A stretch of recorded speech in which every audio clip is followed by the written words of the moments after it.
হাবিবাল্লাহ আলাইকুম সালাতুন ইয়া রাসূলাল্লাহ আলাইকুম সালামুন ইয়া হাবিবাল্লাহ আলাইকুম জালো আগার হো ইয়া ইমামুল মুরসালিন জালো আগার হো রহমাতাল লিল আলামিন সালাতুন ইয়া রাসূলাল্লাহ আলাইকুম সালামুন ইয়া হাবিবাল্লাহ আলাইকুম সৈয়দুল কওনাইন খতমুল মুরসালিন আখির আমদ বুদে ফকরুল আউয়ালিন সালাতুন ইয়া রাসূলাল্লাহ আলাইকুম সালামুন ইয়া হাবিবাল্লাহ আলাইকুম। ভাইরা আমার, রহমতের নবী যেদিন জন্মগ্রহণ করেন সেই দিন মা আমিনা বলেন, আমার শিশু মুহাম্মদ সেজদা অবস্থায় এসেছেন। সেজদা অবস্থায় আসার পর কি যেন মুখে বিড়বিড় বিড়বিড় করে আল্লাহু আকবার শব্দ উচ্চারণ করেছেন, আর একটা শব্দ বলেছেন ইয়া উম্মতি ইয়া উম্মতি। জন্মগ্রহণ করার সঙ্গে সঙ্গে দুইটা বাক্য উচ্চারণ করেছেন। হাদিসের ভাষায় কয়টা বাক্য? দুইটা বাক্য মনে রাখবেন। দয়ার নবী জন্মগ্রহণ করে আমিনার ঘরে দুইটা বাক্য উচ্চারণ করছেন। একটা হলো আল্লাহু আকবার, আর একটা হলো ইয়া উম্মতি ইয়া উম্মতি। হুজুর সেজদায় পড়ে গেছেন। ভাইরা আমার, দয়ার নবী দুনিয়াতে এসে বলতে চাইলেন, ও দুনিয়ার মানুষ, আল্লাহর সান্নিধ্য লাভ করতে হলে নামাজ পড়তে হবে। আবার দুনিয়া থেকে যেদিন বিদায় হয়ে যান সেদিনও বলেছেন আসসালাত আসসালাত আসসালাত। খবরদার, নামাজ নামাজ নামাজ।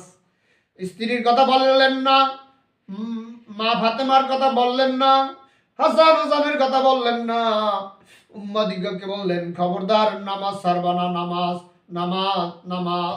নামাজ যেই ব্যক্তি পড়বে সরাসরি জান্নাতে চলে যাবে। সুবহানাল্লাহ।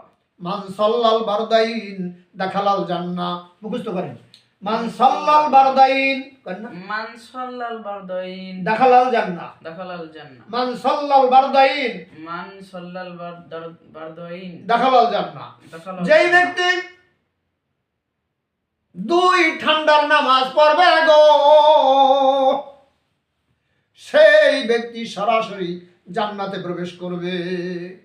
দুই ঠান্ডার নামাজ হলো ফজরের নামাজ, আসরের নামাজ। অর্থাৎ আল্লাহ রাব্বুল আলামিন দুই সেফটি ফেরেশতা মোতায়েন করে রাখছেন। এক সেফটি ফজরের সময় আসে এবং নামাজ আল্লাহর দরবার নিয়ে যায়, আর এক সেফটি আসরের সময় আসে, নামাজ নিয়ে যায়। আল্লাহ জিজ্ঞেস করেন, ও ফেরেশতারা রে, আমার বান্দাকে কি অবস্থায় রেখে আসছো? ফেরেশতারা জবাব দেয়, আল্লাহ গো, তোমার বান্দা নামাজ অবস্থায় দেখে আসছি, এই জন্য নামাজ পড়তে হবে। দয়ার নবী আল্লাহ তাআলা 50 ওয়াক্ত নামাজ দিয়েছেন। মুসা আলাইহিস সালামের পরামর্শক্রমে 5 ওয়াক্ত 5 ওয়াক্ত 5 ওয়াক্ত করতে করতে 5 ওয়াক্ত নিয়ে আসছেন। আমার প্রশ্ন হলো, একসঙ্গে 45 ওয়াক্ত কমাই দিলেই তো হয়ে যেত, কেন 5 ওয়াক্ত করে কমাইলেন? তার কারণ হলো আল্লাহর নবী বারবার আল্লাহর কাছে যাবে, আল্লাহ তার হাবিবকে দেখবে, হাবিব আল্লাহকে দেখবে। দয়ার নবী বলেন, মান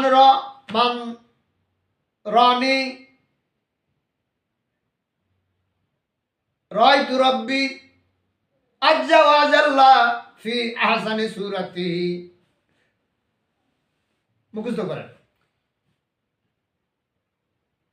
মান রানি মান রানি মান রানি না, মান রানি না, এটা স্বপ্নের কথা। ওই রায়তু রাব্বি, রায়তু রাব্বি রায়তু রাব্বি আজ্জা ওয়া জাল্লা আজ্জা ওয়া জাল্লা ফি আহসানি সূরাতিহি। ফি আহসানি সূরাতিহি। আমি আমার রবকে উত্তম সূরাতে দেখেছি। আমি আমার রবকে উত্তম সূরাতে দেখেছি। আল্লাহ তাআলার দরবারে গেলেন, আল্লাহ তাআলা 50 ওয়াক্ত নামাজ দিয়েছেন। বারবার আল্লাহর দরবারে গিয়েছেন, আল্লাহ নিচের দিকে তাকাই থাকে রহমতের নবীর দিকে।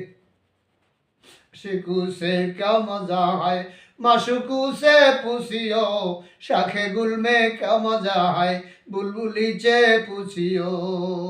যাকে যে ভালোবাসে তার কথা বেশি উচ্চারণ করে,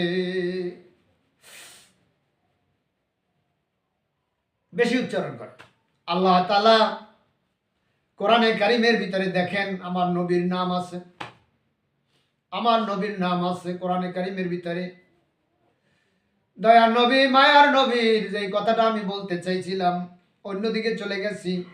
ভাইরা আমার, দয়ার নবীকে যখন মালাকুল মউতকে পাঠাইলেন দয়ার নবীর জান কবজ করার জন্য, মালাকুল মউত রে আমার বন্ধুর কাছে যাও, বন্ধুর কাছে আমার সালাম দাও। বন্ধু যদি দুনিয়ায় থাকতে ভালোবাসে নির্দ্বিধায় চলে আসবা, বন্ধুর অনুমতি ছাড়া তার গৃহে প্রবেশ করবা না। মায়ার নবী শোয়া অবস্থায় ছিলেন, এদিকে বদ্ধুর বেশে মালাকুল মউত এসে উপস্থিত। মানে মানুষের রূপ ধারণ করিয়া আগে মালাকুল মউত আসতো, কিন্তু আখিরি জমানার উম্মতের ব্যাপারে সশরীরে আসে ঠিকই, কিন্তু চেহারা দেখা যায় না। ওই আজরাইলের চেহারা দেখলে মানুষ হার্ট ফেল করিয়ে মারা যাবে, হ্যাঁ, জান কবজ করা লাগবে না। তো আল্লাহ তাআলা বলছেন যে আমার উম্মতের কাছে এই চেহারা নিয়ে যেন না আসে। আল্লাহ কয় মঞ্জুর।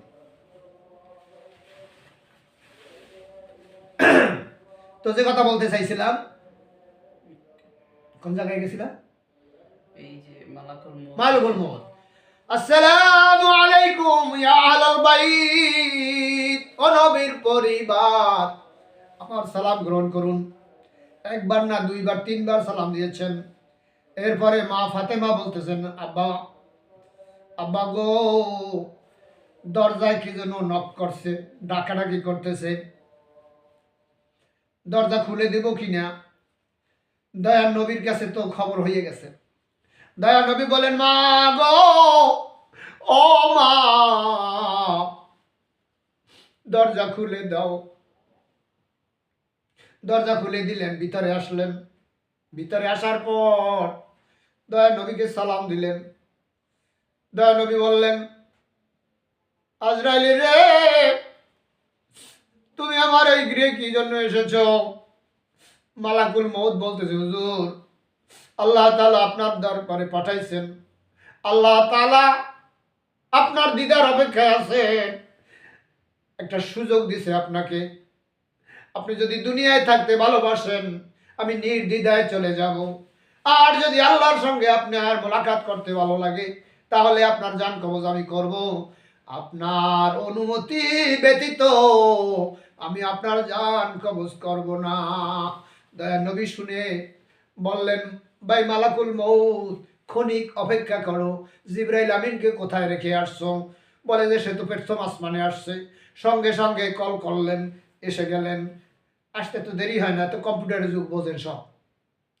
জিবরাইল আমিন এসে বলতেছে, ইয়া রাসূলুল্লাহ, ইয়া হাবিবাল্লাহ, আমাকে স্মরণ করছেন? হ্যাঁ স্মরণ করছি। তুমি আমার এই শেষ সময়, আমি তো দুনিয়া থেকে বিদায় হয়ে যাব, তুমি আমার কাছে 24,000 বার এসেছো, আর আজকে তোমাকে দেখতেছি না, সেই জন্য তোমাকে স্মরণ করছি, সেই জন্য তোমার স্মরণ করছি। বলো তোমার কি কথা আছে? জিবরাইল আমিন বলতে, হুজুর, আপনার রূহ মোবারক আরশে আলায় যাবে, সেজন্যে প্রত্যেক আসমানে মুহাম্মদী ঝান্ডা উত্তোলন করা হয়েছে। মাঝে মাঝে কাতারে কাতারে ফেরেশতারা দণ্ডায়মান আছে আপনাকে ইস্তেকবাল দেওয়ার জন্য, স্বাগতম জানাবার জন্য। প্রত্যেক আসমান সুন্দরভাবে সুসজ্জিত করেছেন। ইয়া রাসূলুল্লাহ, ইয়া হাবিবাল্লাহ। হুজুর বলেন, ও জিবরাইল, সত্য কথা, সন্দেহ নাই, আর কি সুসংবাদ আছে তাই বলো। হুজুর গো, আপনার উম্মতের আগে আর কোন উম্মত জান্নাতে যাবে না, আপনার উম্মত সর্বপ্রথম জান্নাতে যাবে। হুজুর বললেন, আর কি আছে তাই বলো। দয়ার নবী জিবরাইল আমিনকে বললেন, আপনি কাঁদেন কেন? জিবরাইল আমিন বলতেছে, হুজুর আপনি কাঁদেন কেন? দয়ার নবী বলেন জিবরাইল আমি কাঁদি, একটু পরে বলবো, তুমি কাঁদো কেন সেটা আগে বলো। জিবরাইল আমিন বলে হুজুর আমি কান্দি, বিরহ বেদনায় কান্দি গো। আমার জীবনে যত পয়গম্বরের কাছে ওহী নিয়ে আসছি, তাদের কাছে জীবনে একবার আসছি, জীবনে সাতবার আসছি, জীবনে 24 বার আসছি, জীবনে 100 বার আসছি, কিন্তু আপনার ব্যাপারটা স্বতন্ত্র। আপনার কাছে আমার জীবনে 24,000 বার এসেছি।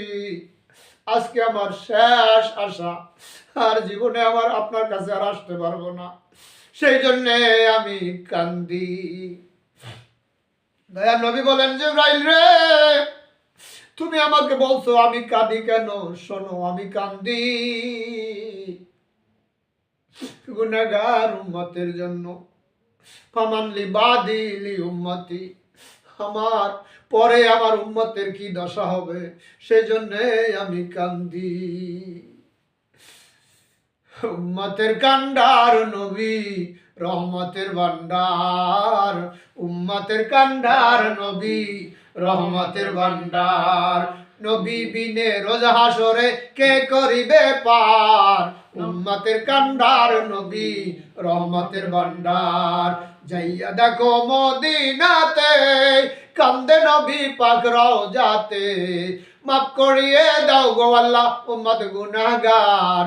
উম্মতের কান্ডার নবী রহমতের ভান্ডার, আমার নবী দয়ার সাগর, গুনাহগার উম্মতের পাগল। আমার নবী দয়ার সাগর, গুনাহগার উম্মতের পাগল।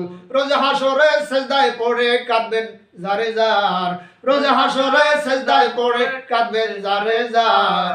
উম্মতের কান্ডার নবী রহমতের ভান্ডার, নবী বিনে রোজ হাসরে কে করিবে পার, উম্মতের কান্ডার নবী রহমতের ভান্ডার।